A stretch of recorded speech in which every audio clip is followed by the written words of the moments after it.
Last topic है इसमें respiratory system का 23 चैप्टर का लास्ट टॉपिक है। Pinku okay, good afternoon.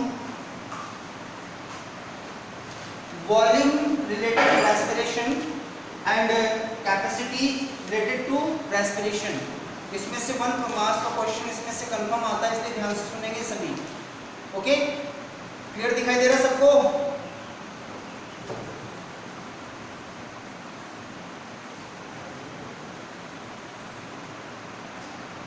Okay हाँ, फर्स्ट है वॉल्यूम रिलेटेड रेस्पिरेशन। मींस अपने आप डिस्कस करेंगे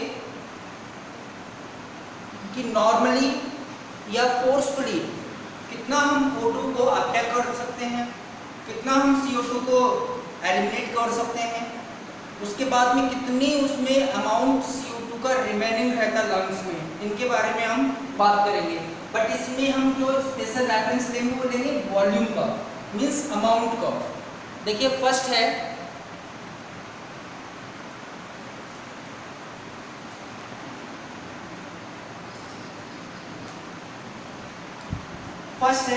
TV means tidal volume. Tidal volume means होता है नॉर्मल कंडीशन में आपने इंस्पिरेशन की अगर हम बात करें तो कितने अमाउंट में आपने O2 को अपटेक किया। नॉर्मली जैसे हम ब्रीथिंग करते हैं उसमें नॉर्मली आपने कितना O2 को अपटेक किया। अगर हम एक्सपिरेशन की अगर हम बात करें तो कितना अमाउंट में आपने CO2 को रिलीज किया। नॉर्मल ब्रीथिंग कंडीशन में कितना अमाउंट आपने O2 को अपटेक किया है या CO2 को रिलीज किया है, and this amount known as TV. And TV की वैल्यू जो होती है वो होती है कितनी, टाइडल वॉल्यूम की है 500 ml। ओके, कितनी है 500 ml। इतनी हम नॉर्मली जब ब्रीथिंग करते हैं O2 को अपटेक करते हैं, देन CO2 को रिलीज करते हैं। एक्सपिरेशन की बात करेंगे देन CO2 का अमाउंट होगा, अगर हम इंस्पिरेशन की बात करेंगे तो O2 का अमाउंट होगा। Okay, then IRV inspiration reserve volume means inspiration की बात कर रहे हैं। इंस्पिरेशन का मींस हो गया फोर्सफुली आप कितना O2 को ले सकते हैं। फोर्सफुली आपने O2 के जितने अमाउंट को लिया है, ठीक है ना, जब कहते हैं ना गहरी सांस आपने कितनी ली है, डीप ब्रीथिंग करते हैं, तो जो फोर्सफुली आपने जो O2 का अमाउंट को अपटेक किया है दैट इज IRV। और IRV की जो वैल्यू दे रखी है वो है अप्रॉक्स में दे रखी है 3000 ml। ये फोर्सफुली है, कितना अमाउंट आप ले सकते हैं। देन थर्ड है ERV expiration reserve volume means इसका अपोजिट। एक्सपायरेशन की बात कर रहे हैं तो एक्सपायरेशन में क्या होगा, फोर्सफुली आपने कितना अमाउंट CO2 को रिलीज किया है, दैट इज ERV। ओके, तो इसमें तो होगा फोर्सफुली कितना आपने लिया है, देन इसमें फोर्सफुली आपने कितना CO2 का अमाउंट को रिलीज किया है, एंड इसका जो अमाउंट दे रखा है वो अप्रॉक्स दे रखा है 1100 ml। Okay, then RV residual volume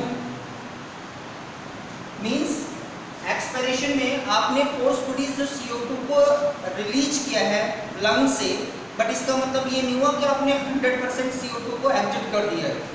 कुछ अमाउंट क्या होता है आपके लंग्स में CO2 का रिमेनिंग रहता है, तो the remaining amount of CO2 after ERV that this value is called RV।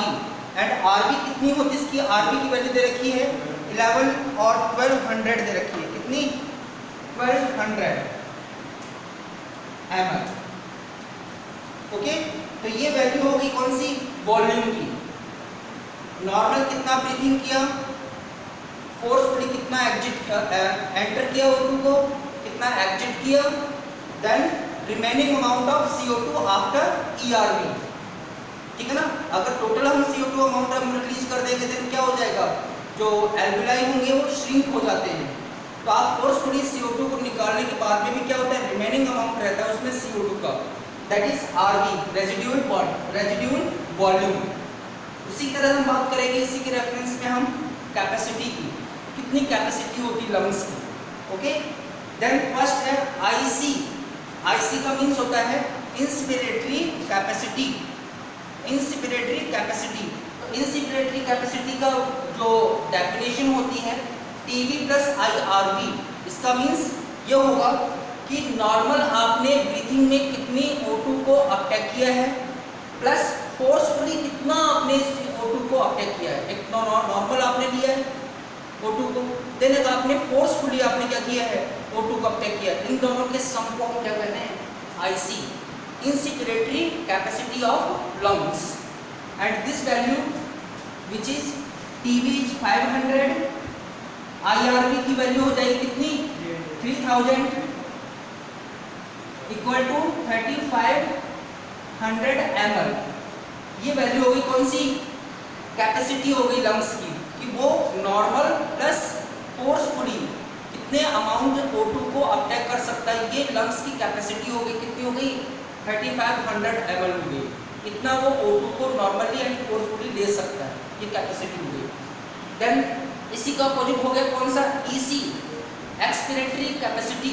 Expiratory capacity का मीन्स हो गया TB plus ERV, means normal condition में कितना अमाउंट CO2 को आपने रिलीज किया है प्लस फोर्सफुली आपने कितना CO2 का अमाउंट रिलीज किया है, नॉर्मल प्लस फोर्सफुली।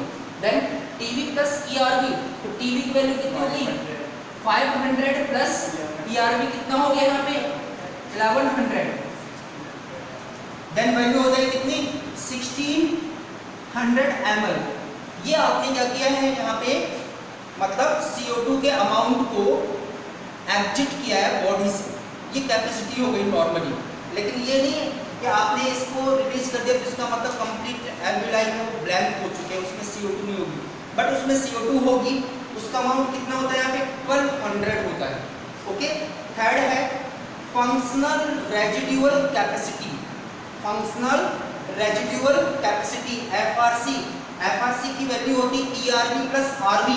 ERV का मतलब हो गया फोर्सफुली आपने कितना उसको रिलीज किया है CO2 को।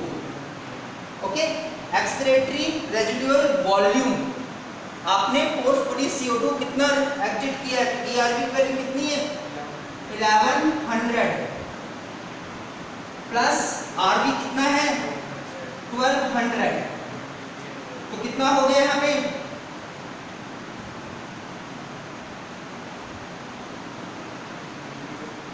हो गया 2300 ml। क्या हो गया इसका, CO2 का, मींस आपने फोर्सफुली इतना तो रिलीज कर दिया, बट उसमें रिमेनिंग अमाउंट रहेगा कितना, 1200 का रहेगा। तो ये कैपेसिटी हो गई लंग्स की, सब इतना आपने निकाल दिया, इतना फिर भी बचा हुआ है, इसका मींस वो CO2 को कंटेन करने की कैपेसिटी हो गई। ठीक है, उसके बाद में जाए VC।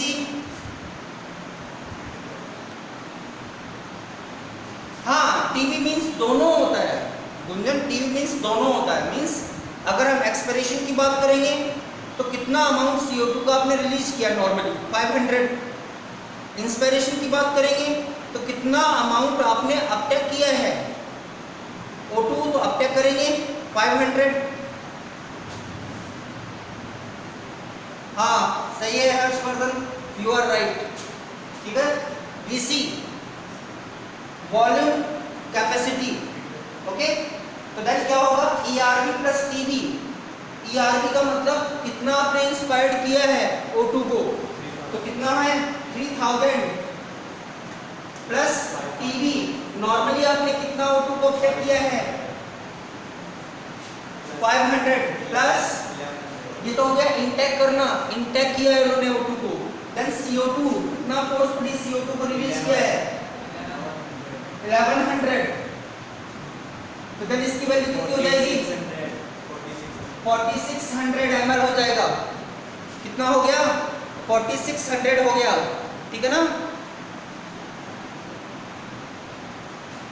Okay, that total lung capacity कितनी होगी यहाँ पे, VC कितनी है इसकी 4600 ml प्लस RV कितना है 1200, ये टोटल लंग्स की कैपेसिटी हो जाएगी, टोटल लंग कैपेसिटी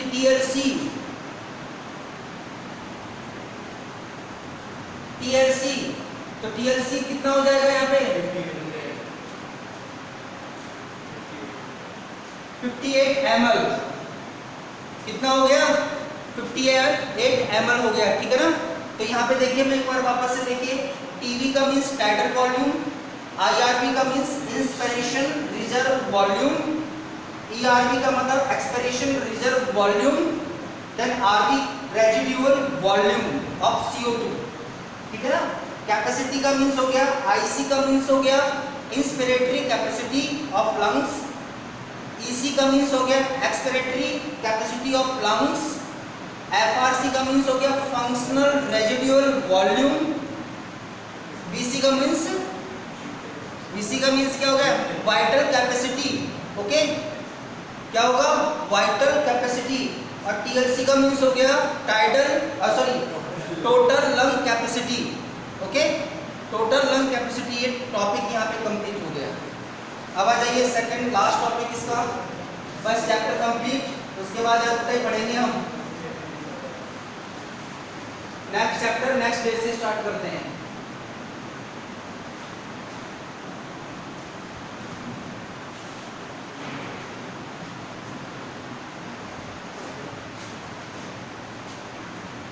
देन है disease, respiratory disorders,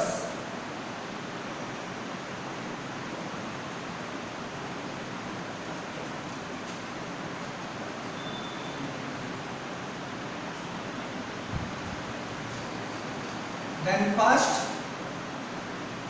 asthma, asthma है ना, हाँ,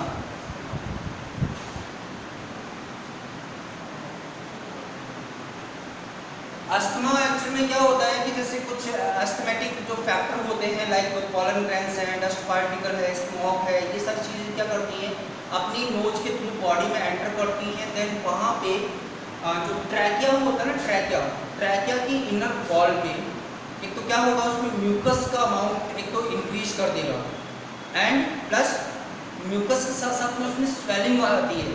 तो स्वेलिंग आने से क्या होगा कि जितने अमाउंट में O2 इंटैक्ट होनी चाहिए उतने अमाउंट में O2 इंटैक्ट नहीं करते, क्योंकि वहाँ पर उसका जो डायमीटर होता है वो कम हो जाता है। तो डायमीटर कम होने से क्या होगा कि ब्रीथिंग में प्रॉब्लम आती है। तो जैसे ही क्या होगा कि डस्ट पार्टिकल है, पॉलन ग्रेन्स हैं या एस्थमेटिक जो फैक्टर है अगर बॉडी में एंटर करेगा, देन उसमें स्वेलिंग क्रिएट करता है, स्वेलिंग प्लस म्यूकस के अमाउंट को इंक्रीज करता है इन ट्रैकिया, ओके, जिससे कि क्या होती है ब्रीथिंग में प्रॉब्लम होती है, उसको हम क्या बोलते हैं अस्थमा, ओके। नंबर 2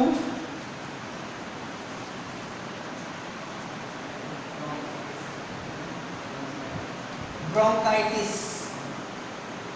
तो देन ब्रोंकाइटिस उन पर्सन को होता है जो स्मोकिंग करते हैं। तो स्मोकिंग करने से क्या होता है कि जो ट्रैकिया है, ये भी ट्रैकिया इफेक्ट होता है।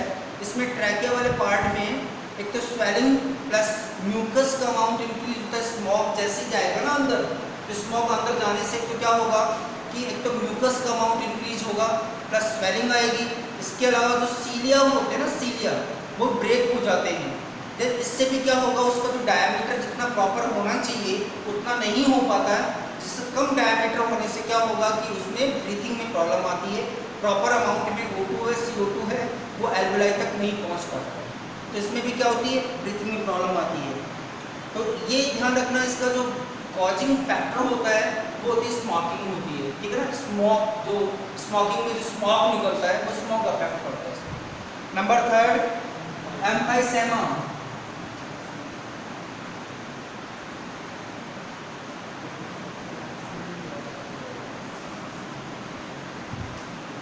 एम्फाइसेमा,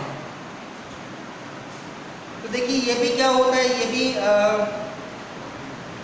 हाँ एक्चुअली ये जो डिजीज होती है एम्फाइसेमा, ये भी स्मोकिंग से होती है। इसमें एक्चुअली में अफेक्टेड जो पार्ट होता है ना रेस्पिरेटरी सिस्टम का, वो होती है कौन सी, एल्वेलाई। एल्वुलाई में जो फ्लेक्सिबिलिटी होती है वो फ्लेक्सिबिलिटी कम हो जाती है, और फ्लेक्सिबिलिटी जब कम होगी देन क्या होगा, प्रॉपर O2 ब्लड में मिक्स नहीं हो पाएगा, प्लस प्रॉपर अमाउंट में CO2 है वो एल्वुलाई से बाहर नहीं एग्जिट हो पाएगा। तो दोनों में प्रॉब्लम होती है। तो अपने कह सकते हैं कि एल्वुलाई इस डिजीज में अफेक्टेड होती है, उसकी जो फ्लेक्सिबिलिटी होती है वो रिड्यूस हो जाती है। क्यों होती है? क्योंकि इसकी जो लोअर सरफेस होती है उस पर कनेक्टिव टिश्यू जो होते हैं वो फाइबर्स में कन्वर्ट हो जाते हैं। तो फाइबर क्या करता है, जो फ्लेक्सिबिलिटी होती है फ्लेक्सिबिलिटी को कम कर देता है। इसमें और इसमें देखना दोनों में ट्रैकिया अफेक्टेड हो रही है। एम्फाइसेमा में स्मोकिंग के थ्रू किसको अफेक्ट कर रहा है, ये एल्वुलाई की इनर वॉल को अफेक्टेड कर रहा है, प्लस उसकी जो कहते हैं ना फ्लेक्सिबिलिटी होती है वो कम हो जाती है। ओके, देन थर्ड है निमोनिया, फोर्थ न्यूमोनिया। एक्चुअली में निमोनिया डिजीज कॉज करता है कौन, डिप्लोकोकस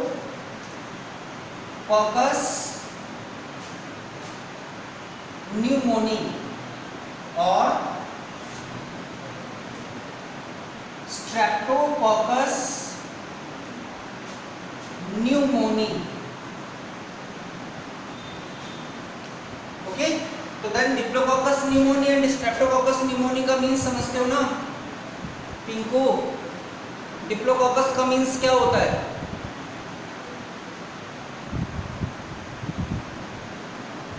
डिप्लोकोकस का मीन्स क्या होता है, स्ट्रेप्टोकोकस का मीन्स क्या होता है?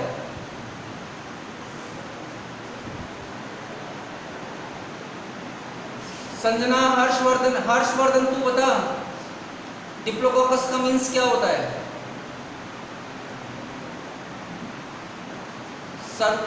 सर्कुलर शेप, और डिप्लो मीन्स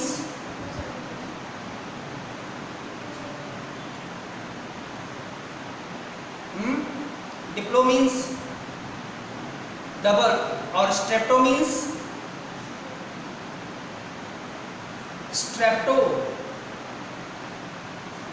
स्ट्रेप्टो मीन्स क्या होता है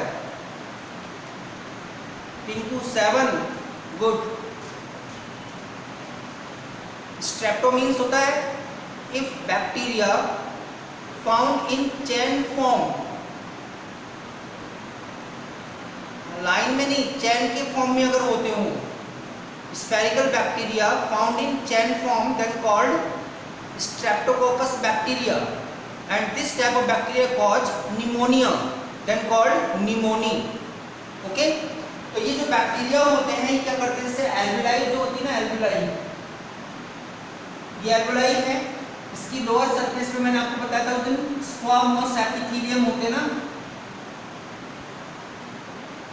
squamous epithelium, flat cells, and these cells also covered a mucus layer. Then this bacteria infected the inner wall of alveoli and kills bacteria of alveoli.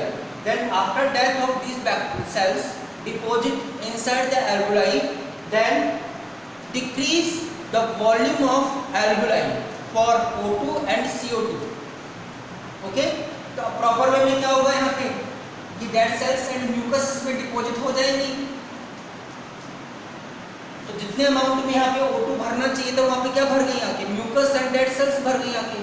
तो mucus dead cells से भर जाएंगे तो blood में क्या होगा, O2 उतने amount में ट्रांसफर नहीं हो पाता, इससे क्या होती है, ब्रीथिंग में प्रॉब्लम आती है। क्लियर? तो ब्रीथिंग में जो प्रॉब्लम आती है उसका सबसे बड़ा रीजन होता है कि साहब इसमें डेड सेल्स एंड ये भर जाती है। तो डॉक्टर क्या करता है, मास्क लगा के और मेडिसिन को एंटर करवाता है। तो वो डायरेक्ट क्या करता है कि जितनी बैक्टीरियल सेल होती है उनको किल कर देता है। किल करने से ब्लैंक हो जाती है। ब्लैंक होते क्या होगा, इनमें O2 और CO2 आके फिल हो जाती है। प्रॉपर वे में क्या होता है, ब्लड में सप्लाई हो जाता है। ठीक है ना? तो ब्रीथिंग में प्रॉब्लम करता है। तो निमोनिया हो गया। Then number 5 cancer of lungs. तो कैंसर ऑफ लंग्स के लिए क्या होता है कि सबसे ज़्यादा अफेक्टेड जो कॉजिंग एजेंट होता है यहाँ पे स्मोकिंग होता है। तो स्मोकिंग क्या करता है कि जो लंग्स की वॉल होती है उसके ऊपर क्या करेगा, ट्यूमर डेवलप कर देता है, जिससे क्या होगा कि उसमें कैंसर क्रिएट होता है। एंड लास्ट है नंबर 6 पे सिलिकोसिस। Silicosis and asbestosis.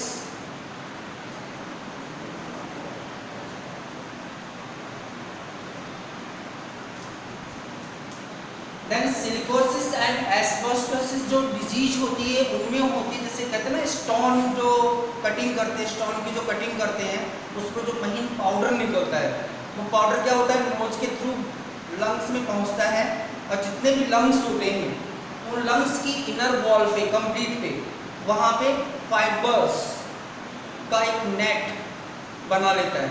तो फाइबरस नेट बन जाता है। तो फाइबरस नेट बनने से उसमें जो फ्लेक्सिबिलिटी होती है ना, कहते हैं स्वेलिंग एंड श्रिंक करने की कैपेसिटी होती है, वो धीरे धीरे क्या होती है कम हो जाती है।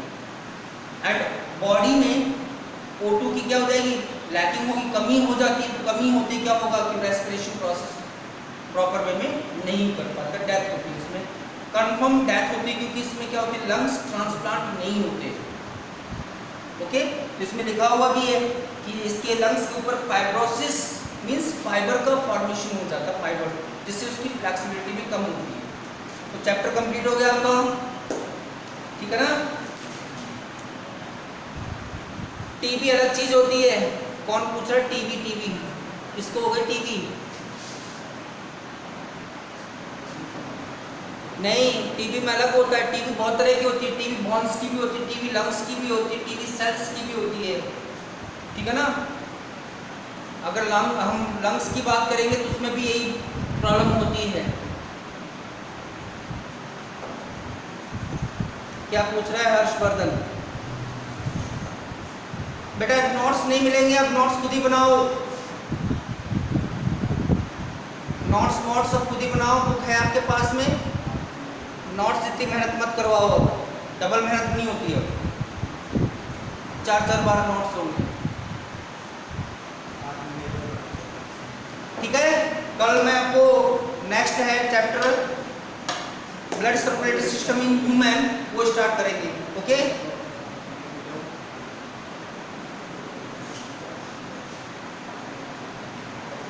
उसके बाद